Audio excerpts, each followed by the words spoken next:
Straight ahead, Detroit's bankruptcy now official, but what comes next for the Motor City?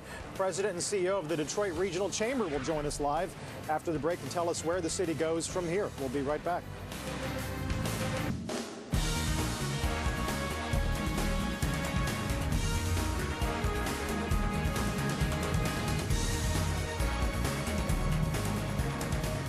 Detroit is now the largest city in the U.S. to have filed for bankruptcy since 2010.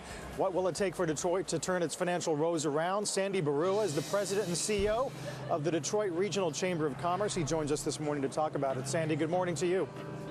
Good morning, Carl. A lot of discussion about what's going to play out here after Thursday's filing. There's a sense that this could probably take a year, 2, maybe 3.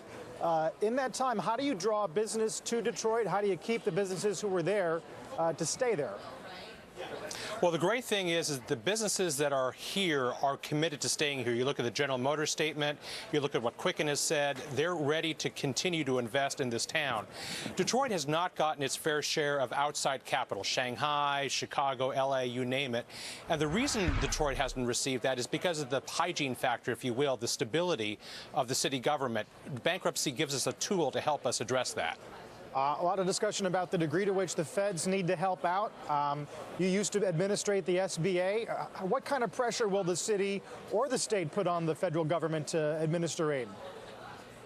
Well, I think the president and Vice President Biden have made it very clear that the federal government is not ready, willing, and able to write a big check to Detroit. Now, I simply understand that. I kind of understand where they're coming from.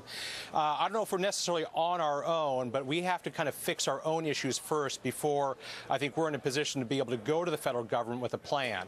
There's certainly some things that the federal government can do and has done, like helping with blight removal. That's very helpful. Give me the argument as to why I'd want to invest in Detroit. Let's say the reorganization, maybe I'm even, a buyer at this point, and I get reorganized equity, so to speak, in the new Detroit. What are the arguments in favor here?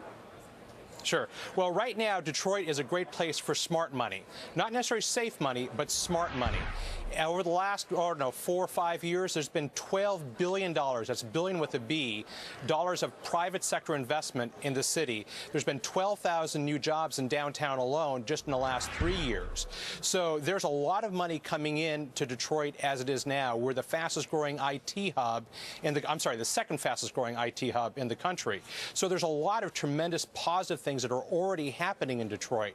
And imagine what the potential this place has once we remove the stigma of a city government that, frankly, just isn't working.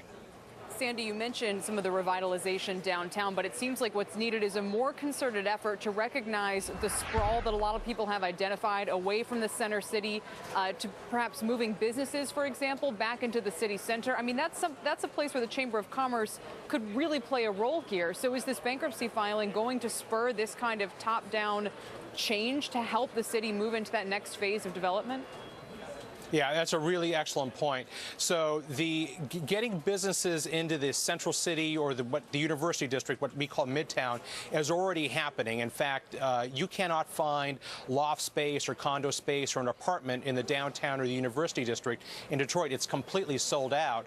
And a lot of the national journalists that have come into town just to cover the bankruptcy are really surprised as they walk around downtown Detroit that this is a city that is essentially insolvent because there's so much going on. But your point about kind of density is really important for the neighborhoods. Detroit was built for a city of, frankly, more than 2 million people. We have probably less than 700,000 now. The city simply can't afford to keep the streetlights on and pave the streets and provide policing services for all this far-flung neighborhoods. We have to consolidate. Sandy, how's the chamber financed, and what kind of firepower do you have to market Detroit nationwide, let's say, over the next 12 months? So we are almost completely financed by the private sector and contributions, and we're one of the largest chambers of commerce in the country. So that alone tells you that business activity in the region is very, very strong. So we have an entire economic development team that does nothing other than go out to the international business market, site selectors, businesses that are expanding, and we tell the new Michigan and the new Detroit region story.